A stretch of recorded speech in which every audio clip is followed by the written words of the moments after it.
everyone, and welcome to the podcast Thought Bubbles.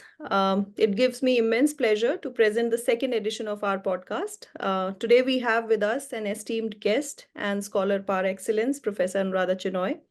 She is the adjunct professor at Jindal School of International Affairs, Jindal Global University, Haryana, India.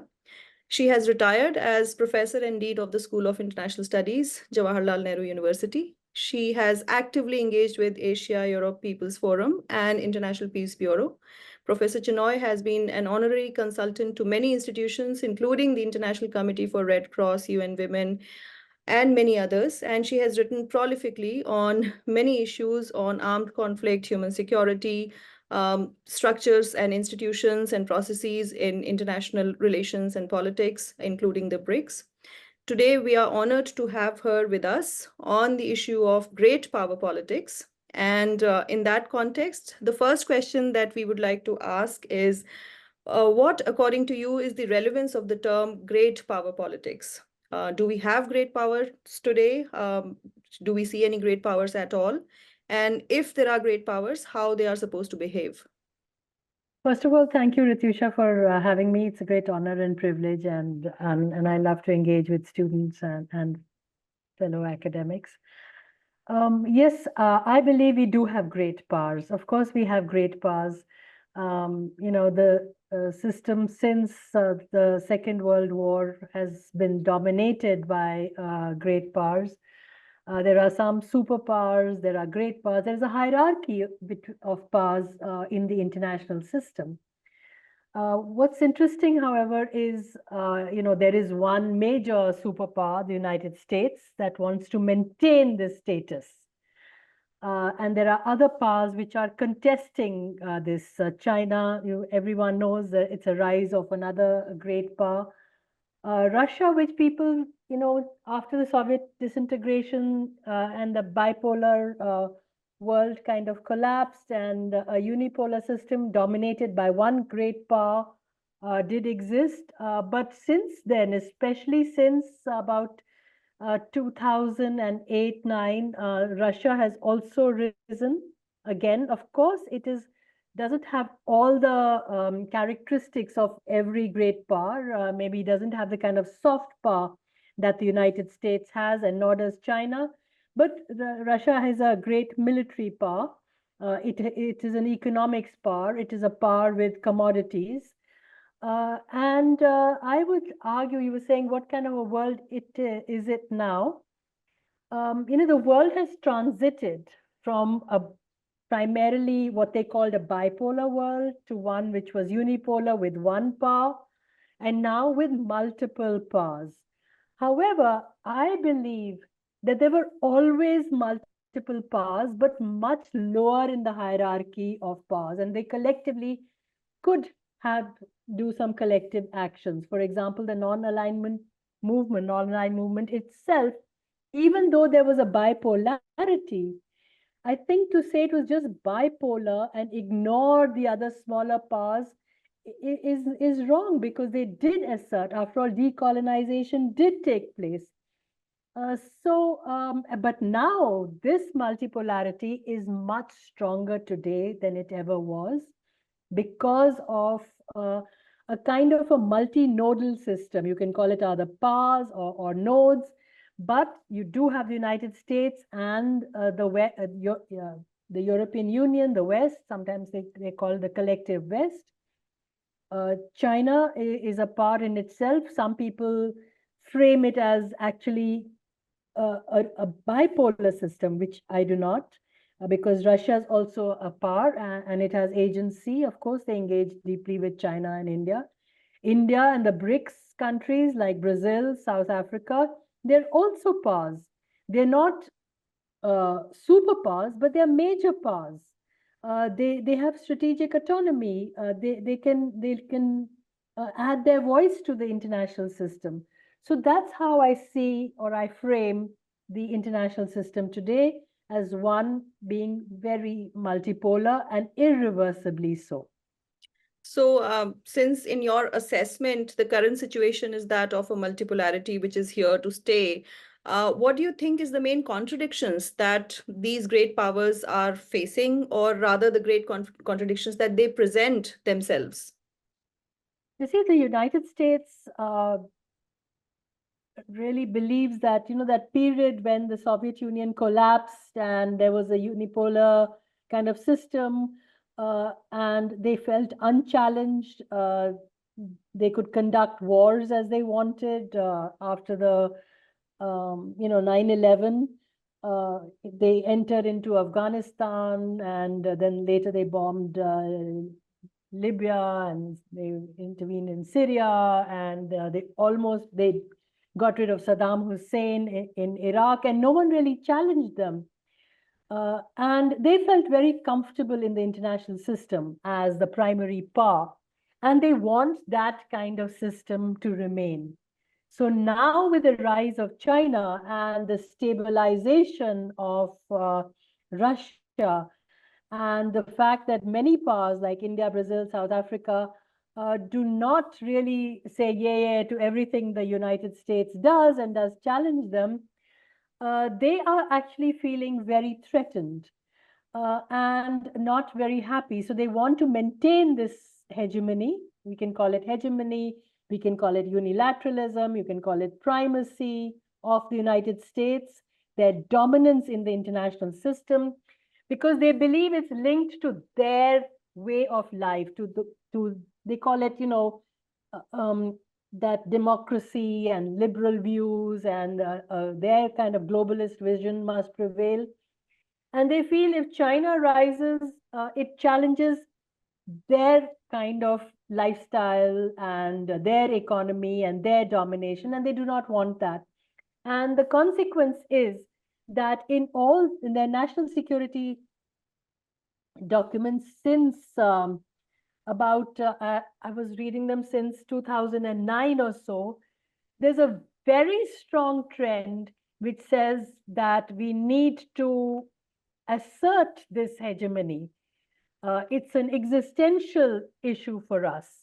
If we don't, then other powers like China and Russia, which are autocratic, which are not democratic, will prevail and influence the international system, and we don't want that. So, and China and Russia, to a very strong extent, are challenging this hegemony. They say the United States is the site of imperialism, of neo-imperialism, neo-colonialism, and they want a plural world. They want to coexist. That's what they say, but the United States argues that it's not coexistence. They also want domination, which we will not allow. And I think the wars in Ukraine and the way they have defended Israel against so-called Hamas, but actually against the Palestinians, is all part of it. And the way they are challenging other countries. And in this, of course, there are the neutral countries which do not want to be part of this kind of struggle, but want their voices to be heard, in which the BRICS countries are playing a dominant role.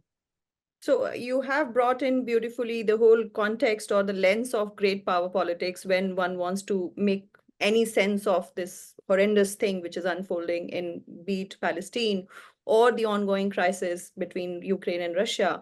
And you did mention about, the group of countries which really do not want to be in the middle of either an or kind of political situation.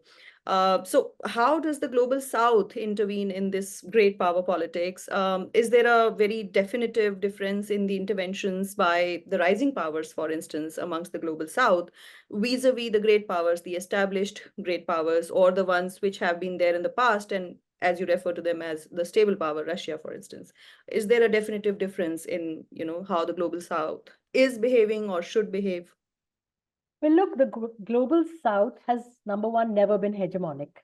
They have not been really imperialist, though some people feel that, some of the regional powers, like let's say India, etc., have some regional aspirations, which they do, but they've not been hegemonic the way the great powers have been. They do not have a command and control center, like let's say, or a military alliance like NATO. They don't have any coordinating center. So they're kind of fragmented. Power within them is fragmented. But nonetheless, if you actually see, for example, voting in the United Nations, 90% of the time, it is the global South countries have voted collectively on issues, or whether it is interventions, whether it is on sanctions, whether it's on Palestine, whether it was on war on Iraq, they all opposed it. So that's how the global South, kind of instinctively, without having a coordination, they come out together. So their voice is a voice of, I think, international morality. They're the ones who are arguing for international law. They don't know what this rule-based order is, which the United States is talking about, because this rule-based order is opposing the International Court of Justice. They're not listening to the Security Council. They're unable to have a ceasefire. They're saying there's no genocide in Palestine, and the global South is saying something completely different. And very often, the global South is saying things which are even China and Russia are saying. So there is what is also now being called as a global majority, where the West, the collective West, has got isolated, and the global majority. So there are two forces. There is, now what we've seen. Number one, there's a collective West, and this is getting closer under NATO. And you can see NATO has the aspirations for being a global NATO. So it's NATO plus some allies like South Korea, Japan, and gradually the Philippines. And they're going to be invited to the Washington Conference of NATO in July. So NATO is also reconstructing as global NATO. It's expanding. And its primacy is they want to contain, number one, China, second, Russia, third, Iran. So there are three very clearly defined enemies. But if anyone else raises their heads and says no, whether it's Cuba or Syria, or maybe even India someday, and says that may, kind of take a very strongly position which the West doesn't like, they become slotted as enemies and as autocratic, and therefore liable for regime change and containment. And that is why the US, which already has about 900 military bases, NATO more. So that's what we have. We have, those who are aspiring for the unipolar system, that is the collective West led by the US. You have the challengers, which is Russia and China and even Iran. And you have a third lot, which are now the developing powers like India, South Africa, Brazil, even Indonesia, Malaysia, even Turkey, which is part of NATO. They are also not going completely according to what the West says. They've challenged them on, Turkey's challenged them on Israel, for example. India has supported both Palestine and continues to give assistance and aid to Israel. So they're playing both sides. So, so then you have this third grouping of the global South, which has differences. The differences are, some are much more powerful countries like India, and there are others which are in great debt, and the least developed countries. So the global South is not one. There are many differences within it. There are stronger states, but at the same time, they do vote together, and they are supporting each other in several ways. And the global South is looking to leverage both these groupings, the collective West and China and Russia, for their own interests. Something which India did during the period of non-alignment. They had Russia and they wanted to have good relations with the West. And now the rest of the countries in the global South, especially in Africa and others, feel that that's a good way to go about it. And that is why you'll notice that Saudi Arabia has also they have not re-agreed to have this agreement on the petrodollar. They're going to diversify. These countries are doing trade with each other in their own currencies. So steps are developing in which these countries are asserting themselves, and this is what we call strategic autonomy, or having the choice in the international system and not wanting to be again part of any of the major blocs. So you have in a way also situated, where India is exactly in this great power politics, pitching it in that third lot, which wants to have, relations with either of the two lots that you have identified in great power politics.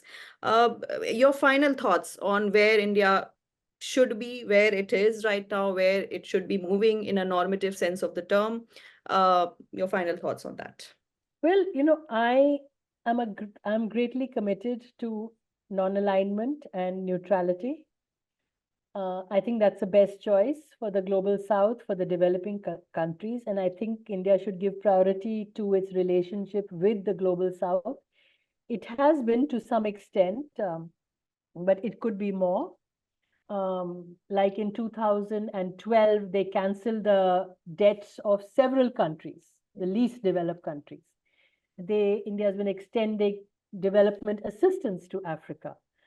But somewhere along the way, I think this has decreased, and I think it should, be revived. Second, I'm a believer in strategic autonomy. I would be very sad if India kind of became a partner in any way of NATO, whether it's in any of their, because now the NATO strategy is in their partnership is to have little groupings like AUKUS, that is Australia, UK, the US, or Quad. But India's role in Quad, interestingly, has been they have tried to hold back the militarization. They're not going to be part of the RIMPAC exercises in the Indo-Pacific. So I don't think of course, India has issues with China, but nonetheless, despite that, we've been working together in all these international fora quite well, whether it's BRICS, in the non-aligned grouping, in the non-aligned plus China, the G77 plus China, etc. And whatever the issues we want to resolve it ourselves without having the West interfere and use us as a proxy. And the West, I believe, is looking for proxies in the global South. But even the Sahel region, West Africa, has asked them to leave because they've seen that with experience, just like we did in colonialism, that their interest is not our interest. Our national interest has to be different. It has to assert. So I'm for non-alignment, for strategic autonomy, for choice, for supporting other countries of the global South, of pushing our agenda with the global South, but having trade with all sides. Right. Thank you so much. It's been a wonderful session chatting with you, and I think all of our viewers will enjoy the session, and we'll see in terms of the comments that they invite. We'll reach out to you with more conversations like these, but thank you for now. Thank you so much.